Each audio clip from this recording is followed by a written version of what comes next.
You're listening to the Corbett Report. CorbettReport.com. If you go back 500 years, not much happened in a century. Now a lot happens in 6 months. Technology feeds on itself and it gets faster and faster. It's going to continue, and in about 40 years, it's going to be moving so fast, the pace of change is going to be so astonishingly quick that you won't be able to follow it unless you enhance your own intelligence by merging with the intelligent technology we're creating. This guy is freaky. He says computers will have consciousness in just 25 years. As we get to the 2030s, you're not going to be able to tell a clear difference between human and machine intelligence. When Ray Kurzweil makes a prediction, lots of folks listen. He predicted the collapse of the Soviet Union, described the rise of the internet, and foretold the year a computer would beat a chess champion. He's an award-winning scientist and engineer, a millionaire several times over because of his inventions. Ray Kurzweil. These inventions may end up causing the worst war that humanity's ever had. Corporations and governments and societies will be created and destroyed on the back of the technology that this book describes. Inventor Ray Kurzweil thinks that one day humans may be able to live forever. I want to live as long as I can. I don't want to die. If following Ray's regimen would put that day off, I would be very willing to do that. I knew there was a reason I was keeping all this stuff, and he kept all this stuff. I do plan to bring back my father. It's going to scare a lot of people. The world is changing far too fast. Nothing like this has ever happened to Homo sapiens before. These ideas are going to ultimately change the world. We didn't stay on the ground, we didn't stay on the planet, and we didn't stay with the limitations of our biology. I think Ray is performing the service of a prophet. That's wrong. He has used the gift that he was given for the betterment of humankind. That's what I know. It will be the universe waking up. Welcome to episode 185 of the Corbett Report podcast, The Singularity Cometh. What you have just listened to is the trailer for a documentary that I believe was created in 2009, but which has only enjoyed wide-scale release this year for some reason. I'm not really sure of the ins and outs of the production and release of this documentary, but it has recently come out and has been enjoying some media attention of late. And it's called Transcendent Man, and it features Ray Kurzweil, the rather infamous, famous futurist who has been on record for some time now, predicting a future time which he has referred to as the Singularity. And the singularity borrows its analogy from physics, in which, of course, a singularity is a point of space-time that is infinitely dense and gives rise to things like black holes. Well, the singularity in terms of this imagined future event is the point in time when artificial intelligence and machine life starts to become stronger than and outstrip human life, i.e. the machines that we have created begin to take on a life of their own. And Ray Kurzweil is well known for this idea, which he has been propounding for some time now, not only in books like The Age of Spiritual Machines and The Singularity is Near, but in many documentaries and interviews and lectures that he has delivered over the years besides. So I would like to get a little bit more into this idea of the singularity, based as it is on Kurzweil's idea of the law of accelerating returns, basically an idea that he has fleshed out that information technology is on an exponentially accelerating growth curve, and that technology, information technology, is basically following the kind of logarithmic scale that we all know in terms of Moore's law, the idea that the number of transistors that can be placed on an integrated circuit doubles about every 2 years. Well, that is a well-known exponential growth curve, but Ray Kurzweil has spent a lot of his career fleshing out this growth curve, not only in terms of the number of transistors, but in many other areas of information technology. And this is something that he goes over time and again in his lectures. And I've listened to a fair few of those lectures that he's delivered over the past few years in preparation for today's episode, and I can assure you that they are all very, very similar, if not identical, with even the same jokes inserted at the same places. So I feel fairly confident that pretty much dipping into any of Kurzweil's lectures over the past few years will give you a good overview of this idea of the law of accelerating returns. But let's flesh it out specifically with this clip from a lecture that he delivered at the University of Arizona in 2008. I have been looking forward to this. The edges of life is actually something I've been thinking about for several decades, where humanity comes from and where we're going. And I actually got into this in a somewhat indirect fashion. I decided I would be an inventor when I was 5 years old. And I always had a conceit when other kids were wondering what they would be that I knew what I was going to be. But I quickly caught on that key to being successful as an inventor was timing. And that most inventors fail not because they can't get their gadgets to work, but because the timing is wrong. Not all the enabling factors are in place when they need to be. So realizing this, I became an ardent student of technology trends. This was over 30 years ago. And being an engineer, I gathered a lot of data, and I built mathematical models of how technology evolves. And much to my surprise, I saw that certain aspects of technology was actually very predictable. The common wisdom is, oh, you can't predict the future. And that's true for specific projects or specific companies. Will Google's stock be higher or lower than it is today 3 years from now? That's hard to predict. And what will the next wireless standard be? WiMAX, CDMA, G3, G4, that's hard to predict. But if you ask me, what will the cost of a MIPS of computing be in 2010, or what will the cost of sequencing a base pair of DNA be in 2012, or what will the spatial resolution be of brain scanning in vivo in 2014, I can give you a figure, and it's likely to be correct because these information properties of technology turn out to be remarkably predictable. And I'm going to show you a few dozen examples of this. We actually have hundreds of them. In the case of computation, very smooth, as Tom mentioned, exponential progression for over a century, and highly predictable. And I say this now not just looking backwards and overfitting to past data, but I've been making these forward-looking predictions for several decades.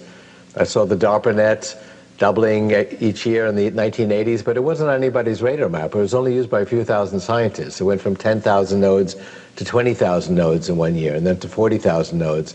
For various reasons, I felt that doubling would continue. Doubling every year means multiplying by 1,000 in 10 years. So this would be 20 million going to 40 million to 80 million, 160 million in the mid-1990s. And I predicted a World Wide Web connecting ultimately hundreds of millions of people. And that seemed fairly ridiculous in the mid-1980s, but it happened right on schedule in the mid-1990s. I saw the chess supercomputers doubling in power every year. That put the crossover point, by my calculations, in 1998 for a computer to surpass the best human. And that seemed absurd in the 1980s when an average chess player could beat the best chess machines. And Kasparov was asked about this in 93, and he said, that's ridiculous. I've played the best chess machines in the world, and they're pathetic. And that was reasonable perspective in 93, but they did soar past him in 97. And you might wonder, how can it be that we can make accurate predictions when each specific project is unpredictable? And we see other examples in science. Those of you who have studied thermodynamics, which actually comes from the 19th century, know that we model each particle, each molecule in a gas as following a random walk. So you can't tell where this molecule will be 10 seconds from now. But we can predict the overall properties of the gas to a very high level of precision for a very long period of time, according to the laws of thermodynamics. So if you have a large, dynamic, chaotic, random system where each element is unpredictable, the overall properties of that system have certain predictable characteristics which you can predict. And it turns out that information technology is just such a chaotic, random system. Each computer project, each communications project is unpredictable, but the overall course of the number of bits we move around, the size of the internet, the amount of data we're collecting on the brain, the amount of genetic data, I mean, there are hundreds of examples of these, follow these remarkably smooth exponential progressions. And not only can we predict it, but as Tom mentioned, what we can predict is that they progress exponentially. And people actually don't think this way. We think linearly. This is actually hardwired. If we walked through the savannah 1,000 years ago, if we saw something coming at us, we made a linear projection where it would be 20 seconds from now, and that served our needs very well. But that doesn't serve our needs well now in terms of really anticipating where technology will be. But most people's intuition is in fact linear and not exponential. Because of this exponential progression of information technology, we're doubling the rate of technical progress every decade, what I call the paradigm shift rate. So we'll see 32 times more progress in the next 50 years than we did in the last 50 years. But, I mean, to give you an example, I gave a presentation at a conference called The Future of Life on the 50th anniversary of the discovery of the structure of DNA that Time magazine organized. And all of the speakers there were asked to comment on what will the next 50 years bring. All of the speakers there, except for one other guy, Bill Joy and myself, used the last 50 years as a model for the next 50 years. So Watson himself, the co-discoverer of DNA, said, oh, in 50 years we'll have drugs that enable you to eat as much as you want and remain slim. And I said, Jim, we've already done that in animal models by blocking the fat insulin receptor gene, and I'll talk a little bit more about that in a few minutes. We'll have that within 10 years, not 50 years. All the projections for long periods of time, like 50 years, were radically over-conservative by failing to take this exponential progression into account. That spiel is then inevitably followed up by a demonstration of one of the remarkable inventions of Ray Kurzweil, who uses his law of accelerating returns to predict the exact timing that certain types of technologies will come on the market and be widely available, so he can get ahead of the curve and design the software in order to take advantage of that new technology ahead of time. So let's turn to a Killer App Expo conference in Fort Wayne, Indiana in May of 2007, for an example of that, where he demonstrates a camera that can help blind people to read. So 4 years ago, actually 5 years ago now, 2002, I had a conversation with Dr. Mark Maurer, the president of the National Federation of the Blind, and I'd worked with that organization on the first reading machine. And he said, Ray, you've been talking about this pocket-sized reading machine for years. When is this going to be possible? And I said, well, according to our models of electronic technology, digital cameras, and pocket computers, the requisite hardware to support this application will be available in 4 years, 2006, second quarter to be exact. And he said, okay, how long will it take to develop the software? And I said, well, we can't just take OCR and speech synthesis and compress them into the PDA. We have to add a new layer of software because as the blind person's holding this device, there's 3 different degrees of freedom of rotation and tilt. Images will be curved, there'll be uneven illumination from the real world, you don't have the controlled illumination of a scanner, poor quality optics, distorted images. I listed 7 or 8 vagaries of real world print taken by a handheld camera. He said, okay, I understand, how long will that take? I said, 4 years. He said, okay, let's get started. So we got started in 2002, and right on schedule, this spring of 2006, the requisite digital cameras and PDA technology became available. A little bit to my surprise, we actually got the software project done on time. And in last summer, we introduced the Kurzweil National Federation of the Blind Reader, which is this device here. And there's now 1,000 blind guys and gals going around reading the labels on their clothing, remainders of the bookstore, handouts at meetings like this, and really reading as they go through the day. And I'll give you a little demonstration of this. The system is in shooting mode. Camera is off. I'm ready. You can see synthetic speech has improved. Camera is on. Field of view report. Top and left edges are visible, 59% filled. Taking picture. The field of view report is actually quite comprehensive. If a blind person is just pointing at a wall, it'll actually tell him or her to move to the left. Pre-processing picture. If they're cutting off the left side of a poster. Camera is 0 degrees clockwise relative to the page. Rotate. Page 1, GNR 289. The AI winter is long since of, and we are well into the spring of narrow AI. Most of the examples above were research projects just 10 to 15 years ago. If all the AI systems in the world suddenly stopped functioning, our economic infrastructure would grind to a halt. Your bank would cease doing business. Most transportation would be crippled. Most communications would fail. This was not the case a decade ago. Of course, our AI systems are not smart enough yet to organize such a conspiracy. Strong AI. If you understand something in only one way, then you don't really understand it at all. This is because, if something goes wrong, you get stuck with a thought that just sits in your mind with nowhere to go. Speaking cancelled. Camera is off. An unsaved doc. Goodbye.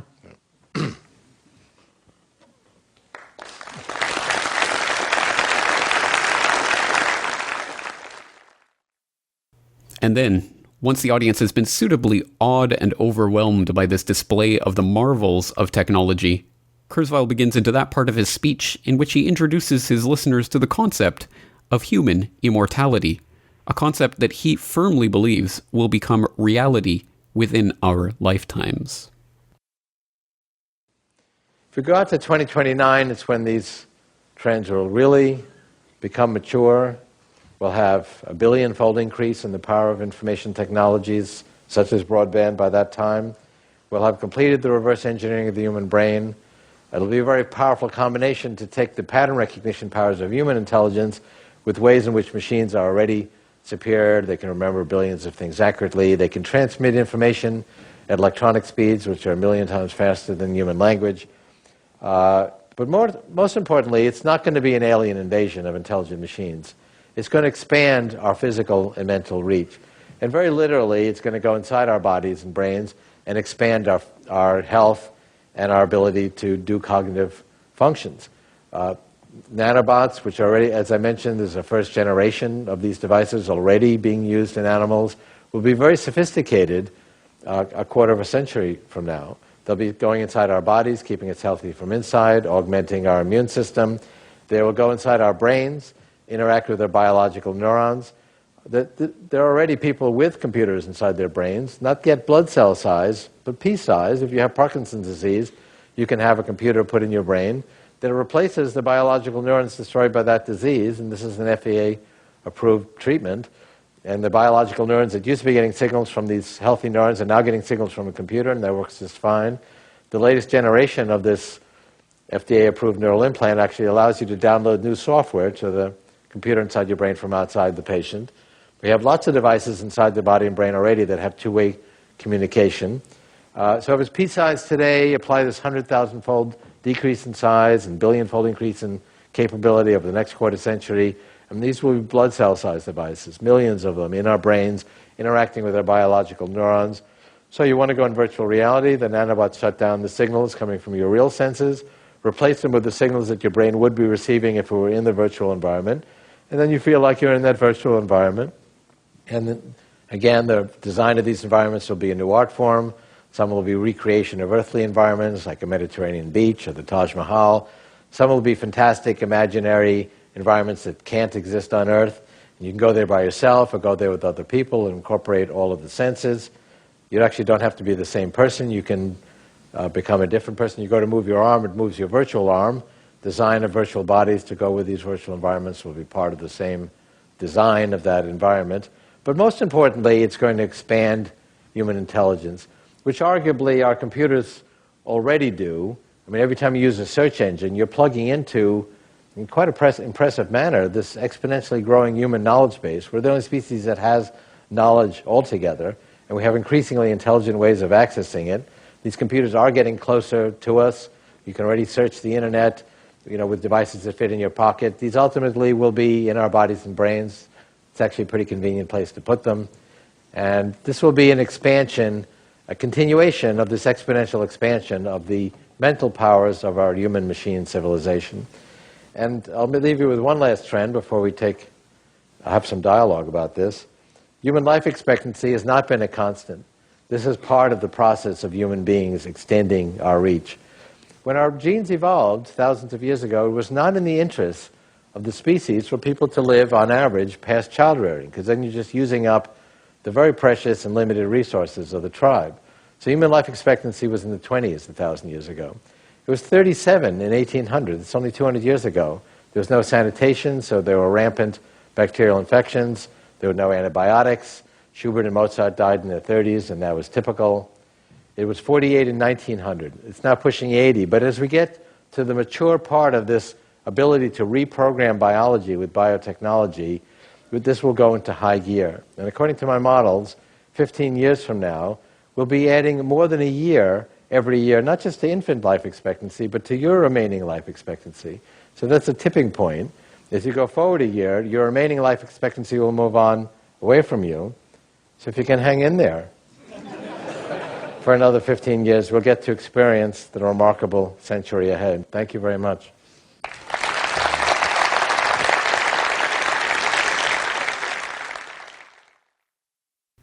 And how can anyone argue against that? Immortality in our grasp, the future dominated by engineered, manufactured humans who have inhabited computers and merged with machines to propagate out into space and to live forever. Well, what an enticing idea, isn't it?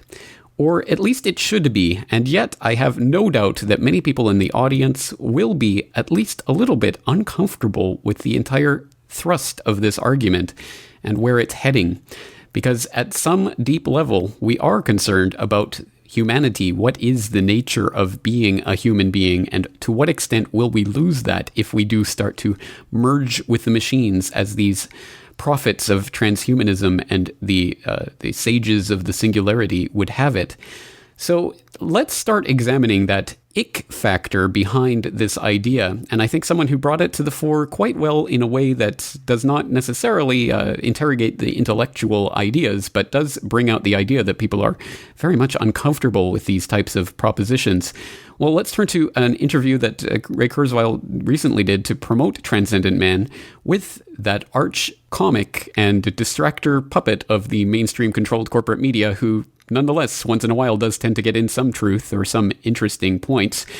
Stephen Colbert of the Corbett Report. When do you say we're going to start merging with computers? Well, some people have. If you have Parkinson's, you can have a computer put in your body that's connected into your brain, and you can actually download new software to the computer inside your body from outside the patient.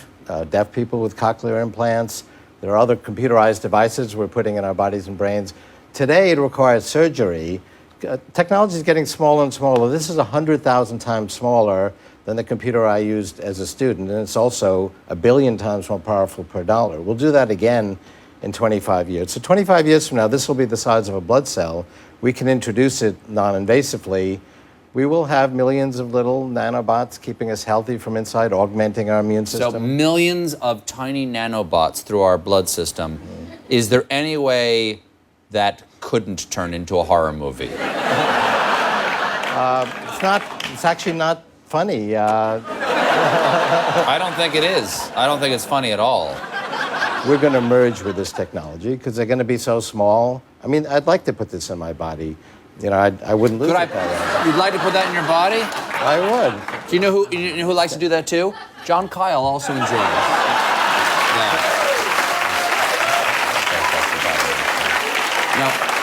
But isn't the idea here not putting something in us, but putting us in something else? You say that we can take our personality, our knowledge, who we are, and put that in a new body. That's how we will live. Well, people 100 years from now will think it pretty strange that we actually went through the day without backing up our mind file.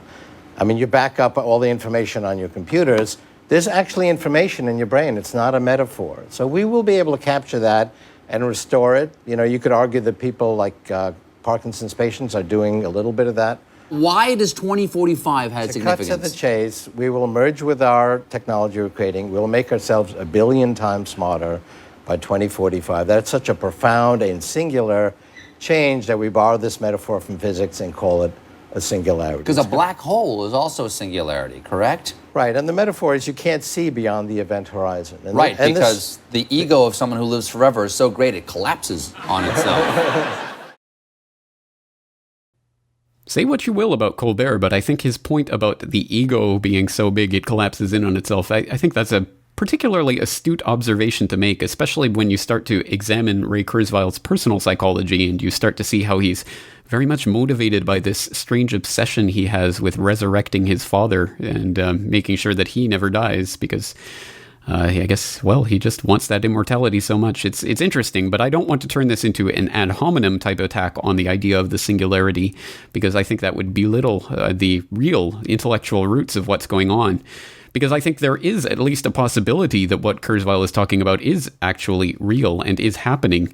And the question is, do we want this to happen? And not only from that Colbert clip, but from this clip, which is from the Q&A session after that lecture that we listened to earlier from 2007, we see that the audience, not only the person I'm about to play, but many of the people in the audience were, shall we say, a little bit combative or skeptical or picking on those points of the singularity idea that seem to really generate that ick response, that fundamental discomfort that we have with the idea that we are somehow going to necessarily merge with these machines. So let's listen to a little bit of that Q&A session and listen to, a rather interesting response or at least an interesting detail that Kurzweil lets slip during his response.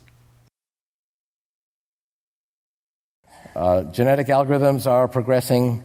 We use them a lot. The early genetic algorithms had fixed genomes, unlike real biological evolution where it could add genetic information, reassign the meaning of genes, have other non-coding genes that control the expression of coding genes. We've added these types of innovations and getting actually much more dramatic results. It's a good laboratory to study evolution itself. It does show that you can get more intelligence out of less, but it's not a magic bullet. The proposal is not to just have some big GA create strong AI. It's one self-organizing paradigm among many that we can apply to this problem. And there's many different ways of looking at this. I'm on the Army Science Advisory Board, and the sophistication of the autonomous systems now being developed are far more complex and capable in software, not just hardware, than they were 5 years ago. Did you catch that? Let's listen to that again. I'm on the Army Science Advisory Board. Oh, that's right. So Kurzweil is working with the American military establishment. Well, that's a surprise, isn't it? Someone who's at the cutting forefront of this technology and pushing all of these transhumanist ideals just happens to also work with the U.S. military. Well, that's interesting, isn't it? Perhaps unsurprising to the listeners of this podcast, who probably realize that this is really where this discussion is heading, because as much as there is an ick factor behind this type of talk of men merging with machines and biological beings becoming into silicone-based life forms, well, as disgusting as that is on some level, it doesn't present too much of an intellectual argument against what's happening.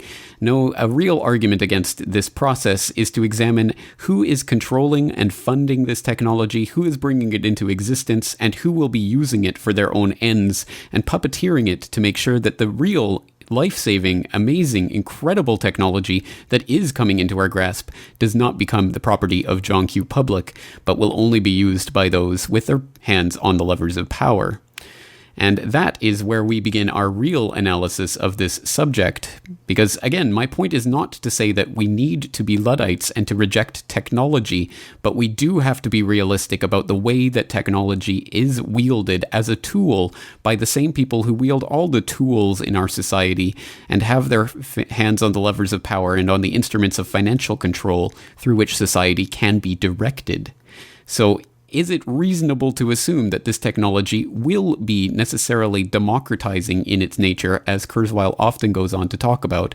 Or is it reasonable to assume that this technology will only serve to enhance and even build up that oligarchy and hierarchy of control that has always existed to a certain extent in every human civilization, and which we are very much opposed to? Well, as one might well imagine, this tends to be one of those aspects of the story that is not so well scrutinized among the proponents of this transhumanist ideal of the singularity. And one place that I would recommend people to go to in order to stay up to date with singularity news, because as disgusting as it may be, or as uncomfortable as it may be for some of us, it's still important to know about what's going on. So I keep an eye personally on singularityhub.com.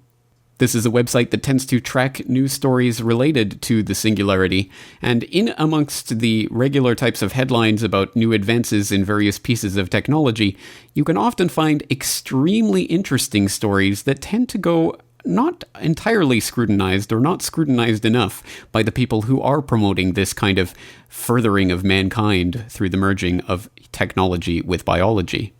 So even as I'm recording this on the 8th of May 2011 here in Japan, I could just browse through the RSS feed from Singularity Hub to find such stories as Children of Guanajuato, Mexico in Biometric D-Base, i.e. database, or Big Brother Can Drive, police car-mounted cameras scan 10,000 license plates per hour. And it's interesting that these stories tend to be framed on this site in the context of, well, it's good for law enforcement and it will help them catch more of those dastardly criminals. And to that extent, and framed in that way, who could argue, isn't it a wonderful thing that technology will be able to enable police to capture criminals better than ever? Of course, the idea that this technology could ever be abused or ever fall into the hands of people who would use this to oppress the citizenry instead of merely enforce the laws, or, well, let's not even bring in the idea of what are the laws, who makes them, and to what ends.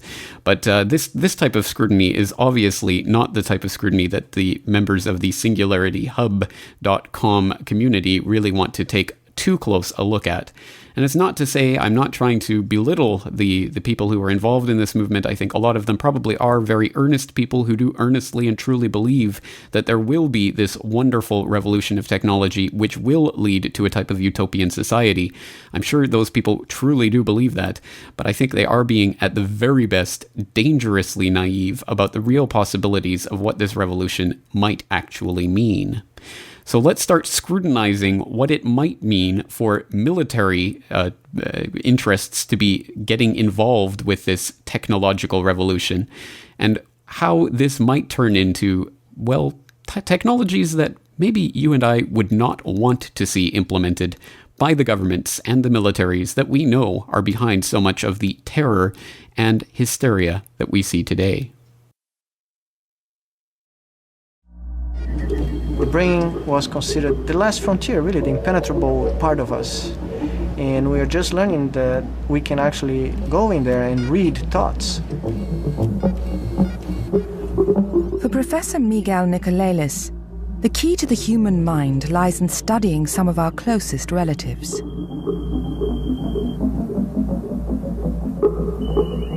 By implanting electrodes into the brains of monkeys, Nicolelis is able to eavesdrop on their thoughts.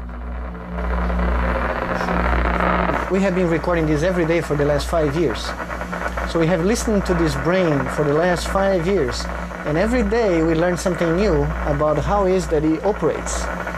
Here you see one brain cell firing every time the animal wants to move its arm, and here you have a collection of hundreds of these cells. It's a sweeping flow of electricity across the entire brain, and actually see the building up of the code. It's a hidden code. We don't have a Rosetta Stone. We don't know where to start. We don't know what the symbols mean. In a groundbreaking but controversial experiment, Nicolelis set out to make sense of this secret language. First, he trained a monkey to play a computer game, using a cursor to meet a moving target. As the monkey controlled the joystick, Nicolelis recorded the activity of the hundreds of brain cells involved in making these complex movements.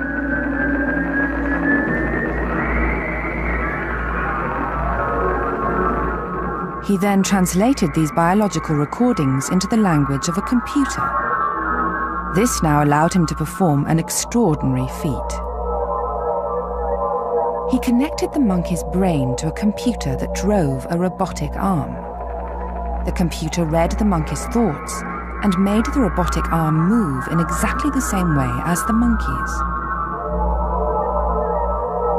Nicolelis was using the thoughts of another being to control a machine. He had shown that the seemingly opaque language of the brain could be read. It's all here. And this is not only in a primate brain, it's in our own brain. The day we discover how our brain works is going to be by understanding sounds like this and images like this. This is the essential alphabet of the mind. All memories, all our thinking of the future, our expectations, our love, our sorrows, is all embedded in these patterns.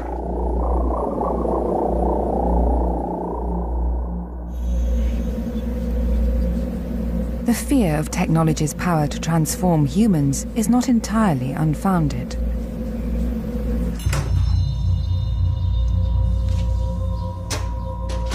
One event in Professor Miguel Nicolelis' research has revealed just how far-reaching its effect could be. Well, I like to call that the turning point moment of my life. And that moment probably will never be equal to anything we'll do in the rest of our careers, because there was an instant where a complete new field opened up. Nicolelis had connected the brain of a monkey to a computer. As the monkey moved a cursor, Nicolelis used the data from its brain to move a robot arm. In doing so, he had shown how the monkey's thoughts could be read. But the monkey was about to turn the tables on Nicolelis. All of a sudden, our monkey, Aurora, stopped moving her arm, and when we saw that, there was a profound silence in the room, because we knew that history had been made right at that moment.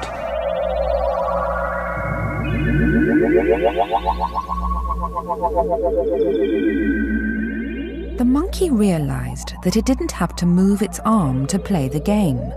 It could now control the robotic arm by thought alone. The brain finally was freed from the body and could now act upon the world directly just by producing what it produces every second, electrical activity that could now be harnessed to generate motion. So the brain did not need the body anymore. Nicolelis had shown how technology could enhance the capabilities of humans. But within the breakthrough lies an equally dark promise.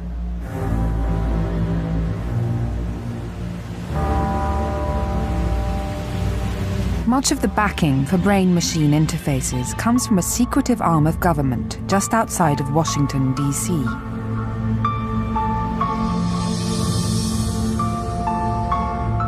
For one observer, it is just another sign of the double-edged nature of technology. Well, this is the DARPA building, D-A-R-P-A, an acronym for, I think it stands for Defense Advanced Research Projects Agency. The philosophy is create projects that are very risky in the sense there's a small probability that they may pan out, they may actually work, but if they do work, the payoff is enormous. For DARPA, harnessing the work of brain-machine scientists offers the hope of future military advantage. And they're charged to perform research that results in new technologies that keeps America in the lead. That's the whole point.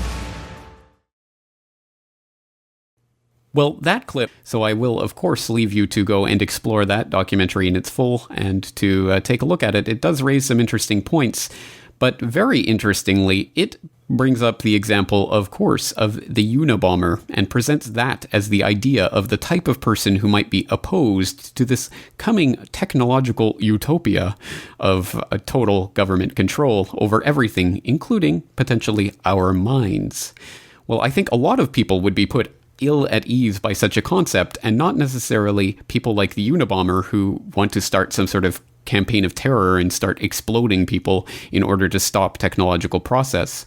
But it is interesting to see that in these types of documentaries about this problem, That is generally the idea that is held up as the way that people protest against this. There is never any sense that there is a rational, logical, methodical way that people can actually put themselves into the gears of the machinery that is producing this technology of the future. No, the only way to oppose it, or so we are told or shown in these types of documentaries, is something like the Unabomber. And of course, if we don't support him and what he did, then, well, there's no way to oppose this technology. Well, it does raise the very interesting question of if there is some sort of ideal to look up to. Is there some way that we can resist the seemingly inevitable process of technology? And to some extent, it would be interesting to take a look at where this idea came from, that the progress of technology is some sort of unstoppable juggernaut and that there's nothing that can be done to stop it. If human beings can do it, they will do it, according to the unspoken maxim that we all seem to understand intuitively. So it is interesting to think of where that idea has come from and why it's been implanted into us. But at any rate, I think it's also important to take a look at the idea of possible historical situations in which people did resist technology and whether it was fruitful or not. Trina, could you explain for us who actually were these first Luddites? Well, the first Luddites in March, April 1811 were, as you said, from Nottinghamshire, Leicestershire, Midland counties, and they attacked frames which made stockings. It's the main industry in Nottinghamshire, Leicestershire. So they were aggrieved at the fact that these new frames were producing cheap stockings, which were taking away their skill, taking away their independence. So there was a big push in the spring of 1811. So I guess it's the 200th anniversary of it this year. And what did they think that smashing the machines would achieve? I mean, I can quite see why it'd be an outburst of frustration and rage, but would they not have just thought that someone else would bring in some new machines fairly soon afterward? These machines are quite costly, actually, especially the power looms that we see in Lancashire and the northwest, which, take up a large amount of space. So these are attacks on property, they're attacks on the livelihoods of the manufacturers. And what they were protesting against wasn't just the machines themselves, but the whole system that they represented, which was that these manufacturers were becoming much more enamoured by Adam Smith and free market economics. And these machines represented the taking away of their independence and their skill and leaving things to the market, the invisible hand. So this isn't just opposing technology because they're resisting change. They're resisting a particular type of change, which they see is taking away their skill. Well, that's certainly an interesting bit of history, and it's good to know, but is the Luddite example really an analogy that we want to pursue in our, Neo-Luddite movement? Will smashing pieces of technology or taking the iPhone out of someone's hand in order to break it on the ground really do anything to stop the encroachment of this technological society? Well, the answer, I think, is self-evidently no, but that doesn't stop some people, I think, from arguing that we will have to reject this technology in one form or another, whether that means actually physically smashing it or simply not buying it, which would probably be a more sane and rational approach at this point. But certainly we can, and I think should, argue that any and every one of the corporate entities that cooperates with the encroachment of the military sphere and the law enforcement sphere into the technology of the future, such as Apple and Microsoft and Google, and in fact every cell phone manufacturer, as has been recently revealed with the wave of stories about how cell phones are designed to track you, and that information is designed to be given to governments. Well, not only do we have to vote with our dollars and completely reject that corporate structure of technological control, but I really don't think that's enough. I think we have to do something more to try to build up a bulwark against this technological control, and I'm afraid, I don't know, but I believe that perhaps the only way to do that is by engaging technology on its own terms. Well, that's a rather lofty and vague way of putting things, so let's see if we can find of a specific instance where that can be applied. And let's take a look at a very interesting article that was covered on cyberspacewar.com back in November of 2010, Dead Drops When Cybercom Pulls the Net. And it reads in part, quote, "Is there a dead drop in your future when Cyber Command pulls the plug on the net? Aaron Bartol suggests how to build an offline network using those old USB flash drives around the house. Dead Drops is an anonymous, offline, peer-to-peer file-sharing network in public space. It's 21st century ingenuity and coolness all at once. Please check out the Dead Drops video on YouTube and add your Dead Drop to the list of locations and make your PDF for the first time when the net is no longer at your fingertips. There are dead drops in Melbourne, Paris, Ontario, New York, and Germany," end quote. Now that is, of course, one very, very small example of how ingenuity and resourcefulness can create a technological solution to the technological control grid, but it is nonetheless one idea. And although it's not perfect, it is still something that could be done if there was to be a mass movement of resistance to these overarching systems of control, which often control our lives. There are other ideas, for example, how to build up a Wi-Fi network that would basically be an internet, but which would only consist of Wi-Fi connections in localized areas, so that people could build up a nationwide or even international, supposedly at one point, network that was completely off the grid from the control and architecture of the internet, which of course is the DARPANet, which of course was American military-backed, funded, and created from the very start, which is really the point of this, that the technology that we have around us is very much a product of the military-industrial complex and is still very much serving those interests, as the architecture for the back doors are built into the very hardware that we purchase with our own dollars. But as I say, that's only one very small technological example of how people can institute a very localized and completely decentralized solution through technology to the problems posed by the control grid of technology. But we also have to think on much wider scales. And that's why I would very much recommend people to go out and read an article, which of course I will link to in the documentation list for today's episode, called Why the Future Doesn't Need Us by Bill Joy, who back in the early days of Wired magazine, back in April of 2000, wrote a very detailed and very thought-provoking article that really raises many of the points against the approaching singularity and really provides that counterbalance to the wide-eyed utopian idealism, if that's what it really is, of Kurzweil and the other proponents of the singularity. And I will not actually do that article injustice by reading only a small section for you here. I really do suggest that you go and read the entire article. Even though it is extremely lengthy for the modern sensibility, I really do suggest people read it front to back in order to get a better comprehension and understanding of just how massive the problems facing us really are. And until you understand things like the gray goo scenario, how can you possibly understand the enormity of the changes that we're facing? But once you do that and you've read that article, I would posit to you that it would be unfair to say that people like Kurzweil are completely unaware of the problems posed by this future technological society.